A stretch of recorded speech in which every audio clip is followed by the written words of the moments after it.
passion. I can't believe it. Okay, so I want just two people to tell me what their superpower is. Two people. What's your superpower? What's your name and what's your superpower? My name is Ahmed. Hello, Ahmed. It's a hi, Ahmed. Hello. Hello. Yeah. And the superpowers are I like to teach, I like to tutor, and I like to facilitate. Fantastic. Well done. Fantastic. One more person. Yay. Okay. What's your name and what's your superpower? My name is Agnes, and I make things happen. You make things happen. And for others. Fantastic, fantastic.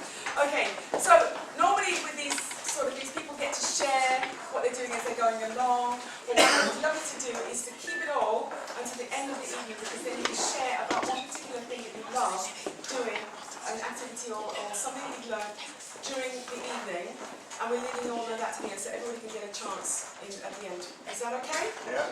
Fabulous. Okay. So the next part of this is my adversity to celebrity interview. Everybody loves Oprah. I love Oprah. And I love to be think of Oprah. However, I can't reach to those heights. But what I love Yes, you can. Yes, you can. Yes, you can. Yes, you can. Oh my God, thank you so much. You must watch my words. Emily's always telling me to watch my words when I self-talk. Yes, Yeah. Fantastic. But if you continue saying it, you won't. Right. I want to be me. I don't want to be Oprah. Good. Thank you. Okay, so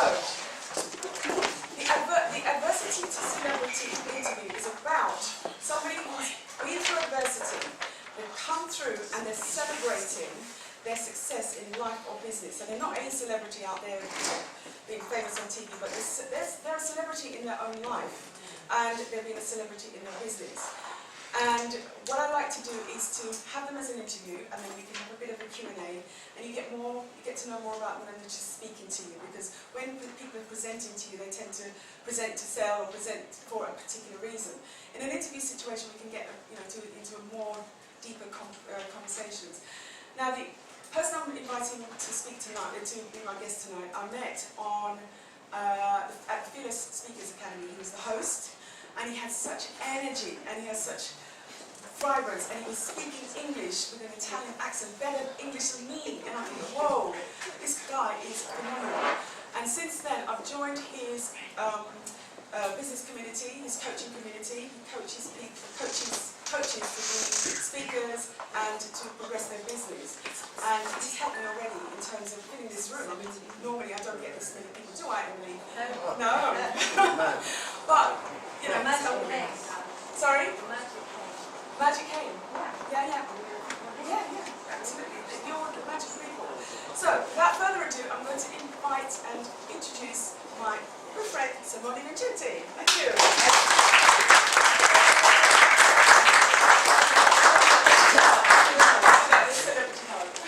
Shall we do like a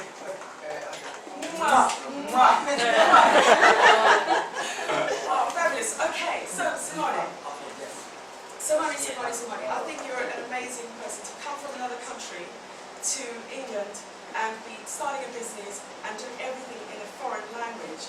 I always admire anybody. I mean, how many people are here from another country and speak and you're doing business? I just think you guys are great, because I don't think I could do that. Go to another country and speak the language and get on, unless, I don't know, maybe it's always younger, but you guys are phenomenal.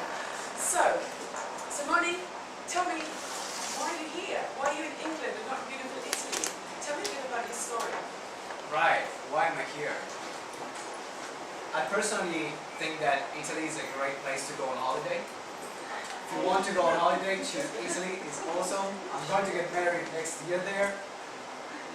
But I didn't resonate with the people in Italy. I don't know, maybe for those of you that left their own country might feeling this. Because I was coming from this very small city. Anyone have heard about Ferrari? The car? This car? Ferrari? I come from the city where is the factory of Ferrari. It's called the Maranello. It's a very small town, about 15,000 people. And I felt that it was quite close. It's like quite a hole for me. I am very fast-paced, and I really want to get. I felt that it was not enough for me, and so I decided to move to a larger city. But I found that Italian people were just there complaining and complaining something with your life. It's not like the English. I mean, the English. You know what? I think that now I moved here, Yeah. and you find those English people that complain. So I found that probably in my mind, I was if I move country, maybe I will find different people. Yeah. But what I realized that I wasn't maybe in the right community. Mhm. Because come from a small place, everyone was kind of stuck in their own bit. And I was always one that took charge of his life. I mean, my mom did an amazing job. My parents split up when I was 14 because my father was an alcoholic. And for maybe those of you that know maybe families where people are using alcohol, you know that it's not easy. So my mom grew up, me and my brother, just by herself, put us still on her shoulder, and make sure that we had an education. And we actually went to school because I didn't want to. So she brought you up on her own, with no input from dad, yeah? No info for that because he was recovering. Now he's recovered. And today is my dad's birthday. Oh, yeah. And he recovered. It took him about 10 years, but he made it. And I'm really proud of him. Yeah. But at the moment he wasn't present as a father. So when I said, I was like, Mom, I can live my life on my own. I'm 14. Where do you want to go? And I started working. 14? Yeah. Okay. I found a job in the catering industry Okay. as a waiter. My first summer job. The fact is that I loved more being a waiter than going to school. And I started a career in the catering industry at an age which led me to work by the age of 20, more than 200 different restaurants, and managing my first Michelin star restaurant at the age of 19. It was awesome. So did that give you an idea about being a business person? I mean, where did that idea of being a business come from? I always wanted to open after a while I said, okay, I'm going to open my own restaurant. And actually I did, but a few years down the line. But in that moment it was more about focusing, I wanted to make people happy. That's what I wanted to do. And I found that I'm one of this kind of person, and maybe some of you can relate in this room, that are very independent. I'm the worst employee you can have. I'm the worst employee you can have. I know the story. Yeah. No, for me, myself, yeah. Right. Because I'm very independent. Always, I want to take charge and I can do things better than my employer. It's like take over, and then it gets to a point, you know what, you're not valuing me, so I take off and go to someone else I'm more valued. Exactly. Yeah. That's why I worked in 200 different restaurants. Because people were telling me like, you're kind of the owner of the catering industry. Wherever someone could offer me a better opportunity, I was going there. But because I was feeling a bit changed. But if I have the chance to express myself and to create my own future, to give life to my ideas, then I feel accomplished and I feel fulfilled. Does anyone feel like that here in this room? Yeah, right. Fabulous. So you reached the height of the Michelin star industry, whatever. So you had this idea that you wanted to start your business. So how did you actually go about that? I actually started my business, the first business that I started was a coaching business. So Okay. no relation at all? no relation at all. Because what happened, I've been headhunted to work in a Michelin star restaurant here in London, in Notting Hill. It's called Assaggi, actually closed last year after 20 years. But we had clients like Madonna, Woody Allen. I said no on the phone to Beyonce. I was like, Because you couldn't fit her in. You couldn't get her into the restaurant. it was packed. We had to say no. gosh. We had about a month waiting list in the Wow. restaurant. Oh my gosh. So- Something you will have to, live with for the rest of your life. It's up to the. I can just serve Beyonce. Anyway, maybe we'll have to one day. Okay. So the coaching journey, how did you get to So then I felt, even if I was 22 at the time, because now I'm very old, I'm 28. So. So at the old age of 22, I had already an 8 years career in the catering industry, which sounds crazy for some people. But for me, it was time to change. They're like of a midlife crisis, and you just And it got to the point where you couldn't go any further. yeah. Yeah. So why coaching though? I mean, what I don't because it's not related. What happened to get into that? Because I felt lost in that moment. Okay, what's next? I want to start my own business. I want to start my own restaurant. I didn't know where to begin, and I felt that in that moment I went down on a period of depression. And it was always the life of the party. Come in the room, yeah. Come in the room and everybody's smiling. It's like, oh, Simone is here. Okay. Like, and I was just a miserable rat at the moment. So it was very tough. I was asking myself, what do I do? So I went online on Google and I said, how to be happy. Okay. Because I think people do that. They're putting really random questions in. There's an answer. Exactly. So like, what was the thing I was trying to remember now? I put that in, and there was an answer. What was the thing that you were trying to remember now? I don't know. Crazy. There's always an answer. Yeah. Exactly. And so when I came across this world of personal development, coaching, mentoring, pretty cool. I liked it. So I went to a lot of seminars and talks, and I felt this home. I felt that was my place. And inside my head, I said, I would love one day to be on the stage. I would love to be this person. So I decided to become a coach and go through the courses and qualification and coach more than 200 people for free, and decided to start my first coaching business. And it worked perfectly. No.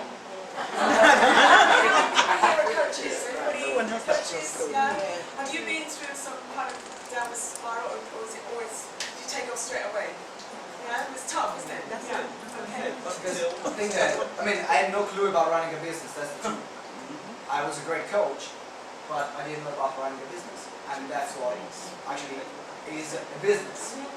Not just about how great of a coach you are, but marketing, sales, systems, processes, people. Yeah. That's exactly what I found. Years to get some kind of system going. They don't tell you that at coach school. So. No, they don't. Yeah. So you got into coaching and you didn't make it. No, I quit my job. So I said I'm gonna make it. I had a few savings, about 5 months worth of savings. After 6 months, Mom, can you please pay the rent? Oh my gosh. After 7 months, Dad, can you please pay the rent? 8 months, I ended up living in the street, homeless. And probably you wouldn't hire an homeless coach. So definitely my business wasn't going that well at this time. Yeah. So you were actually on the streets. I spent most of my days at King's Cross, St. Pancras. There was a Costa Coffee where I was borrowing their Wi-Fi and having a smaller network Yeah. and building my business through there. And in particular, there was one person who left a great impact on me. But I was watching all the videos and learning all the stuff. It was Les Brown. Anyone familiar with Les Brown? Oh, definitely. Yeah. For me, it made a great impact, and I had the privilege last year to share the stage with Les Brown and introduce him to London. And I had the privilege to see him face to face and say, thank you, you transformed my life. What a transfer from being on the streets to being on the stage with Les Brown. That's huge phenomenon. And you're still only 28. How did you manage to do that?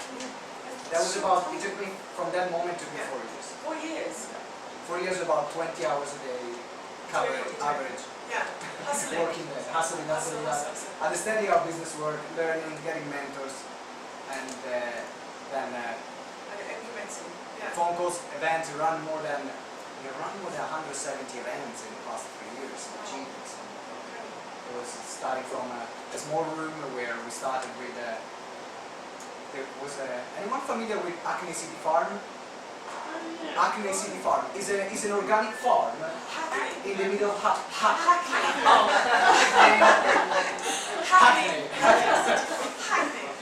Hackney City Farm. Yeah. Okay. organic farm in the middle of the city. And I managed to negotiate a small room for 7 people for free in London. And that's where our event started. And our first event we had 4 people. Yay! That's how it starts. 2 were the speakers. One was the husband of and the other one was my business father's father. No, my business partner's father. Thank you. And from there we built what GDX is, which is a 6-figure coaching business. We are running more than 60 events every year. I have an average of 200 speaking engagements a year, which is one of them, this one. So thank you for contributing. Appreciate that. Yeah, no problemo. No problemo. I had to have you. So with everything you've gone through, what was the worst moment? And actually, what kind of mindset did you have to take on board? Because you said you were working with, Les Brown gave you the influence and the inspiration. So what shifted? What changed? Because that's a short period of time for things to change. What shifted? Great question. Having a community. And this is why I love what you're doing. Because I think that we can, GTEX, which is my company, which you can see the banner in the back, stands for Growing Together Exponentially. Because I believe that together we can achieve more than by ourselves. And I didn't get it at the time, because I was doing everything by myself. But when I joined the community, then things happened, because I could have a mentor, I could have people I could talk to, swap skills, and resources. And this is why I decided then to create my own community to help coaches, speakers, and trainers to grow their businesses and having fun and learning the right things and having the right to. So that's what made the difference. I think that everyone should be part of a community, because it's tough doing things on your own. It's tough. And most of the time they don't work. And you can tell that people that can give their feedback of maybe what's working, what's not working. Yeah, this is exactly what I found as well, because you're supposed to be the star, like you're a coach, so you must know everything. Your life is together. But really, yes, you might have it all going on and thinking, yes, I'm doing the right things, but getting that feedback from someone else and saying, hey, I'm screening an idea, and can you just tell me I'm on the right track with this, and what do you think of that, or just having that feedback or a validation that you're doing, or maybe not, is hugely beneficial. The accountability and the support and everything, just from having peers around you to say, hey, you know what, no, you're fine. It just gives you that boost. So yes. It is, particularly when you have those moments where you just want to give up. And I had a lot of moments, and I still have. Why the heck am I doing it? Why? Because the bigger you grow, the bigger the challenge. That's thought, get more money, it's gonna get easier. The business is gonna get bigger, it's gonna get easier. No. I have this phrase: money doesn't stop you from worrying; it just helps you worry more comfort. It's true, and I found that when I started my business at GTEX started literally with £100. What we had to lose was £100. Now sometimes you have to lose with like 10 grand at a time, and it's like, whoa, they are gone. And it hurts. But then you can get 300,000 back in return. So Exactly. sometimes it's all relative. Oh yeah, indeed. But you just have to have that faith to keep going and say, hey, you know what, we're losing this, but then we can gain that. But we're affecting lives every step of the way, and it's worth it. It's really worth And it. I think that there is another thing that helped me make a shift. And on top of the community, was actually thinking long term. Because I think that a lot of people, and in particular when I want things immediately. I want things now. When I started my business, I wanted the event to work out immediately. I wanted to have rooms with 100 people. I wanted to have a lot of clients. I wanted to have a thriving community. I wanted to have a lot of money. It doesn't work. It's just I was setting myself up for failure. But then when I just focus on serving my clients and making the phone calls, having my monthly targets, meeting my targets, and thinking long term, just something that happened recently. Some of our clients that we work with is, anyone have heard the Adecco group? Adecco is the largest recruitment agency in the world. Adecco, Office Angels, they turn over billions. my business partner designed their sales courses for those companies. It took us 3 years to get in there. What we did for 3 years, my business partner worked employed by Adecco. But then we said, okay, take this opportunity, because he was 24 at the time, to just be employed as a learning and development consultant by Adecco at 24 was incredible. So get employed by them, and then after 3 years you get out, and then we start consulting with recruitment industries.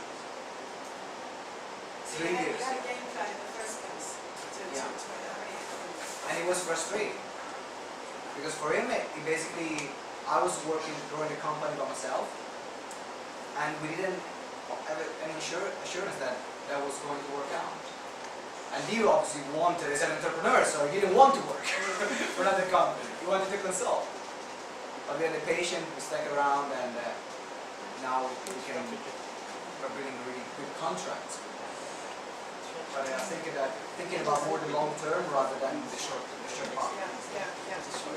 So to wrap up, somebody, what's the one piece of advice you would give our audience in terms of adversity, success? What one thing that you'd like to impart? I think really what I said before. If you do something that you love, actually another piece of advice: clients are not going to come to you sit on your lap. You got to go out and call them. You got to go out and have meetings, and you got to go out and run events if you're a coach or a speaker.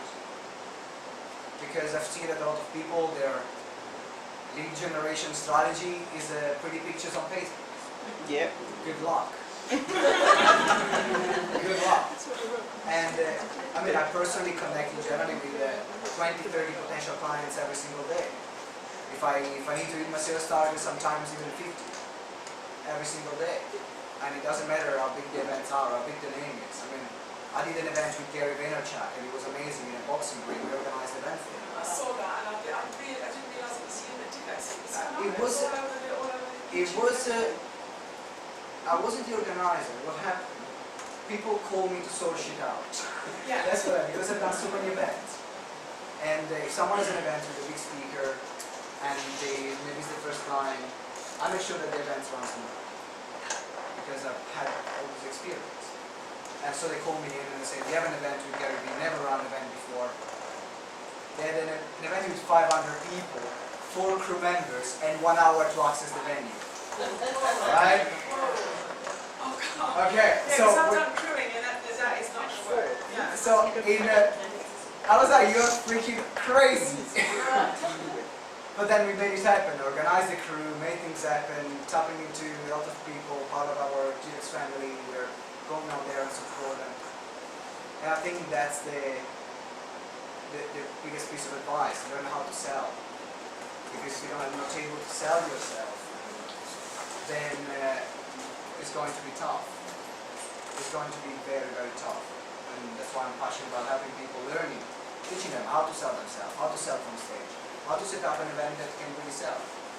Talking about my superpower, that's why I'm here. Fantastic. Okay, so to wrap up, I mean, how can people get in touch with you? You've got a special offer for people, so Yeah, I mean, I'm not here to sell anything, so you can put your credit cards away. Unless you really want to pay me, I really appreciate that.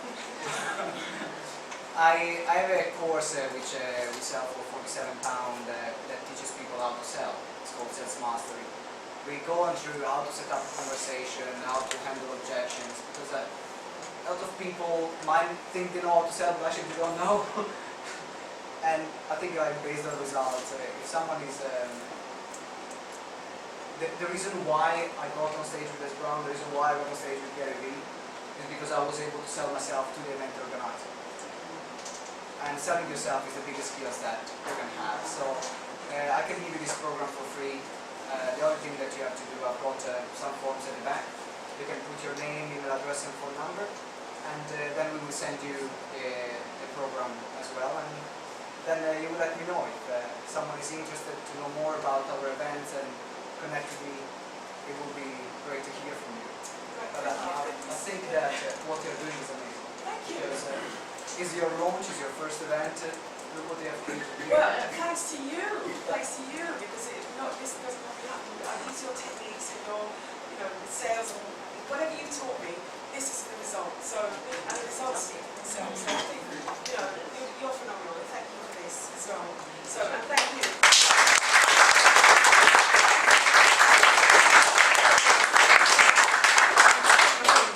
Okay, thanks, Simone. So, if anybody wants a form, Simone, fill in the form, and Simone will give you that as a gift for me.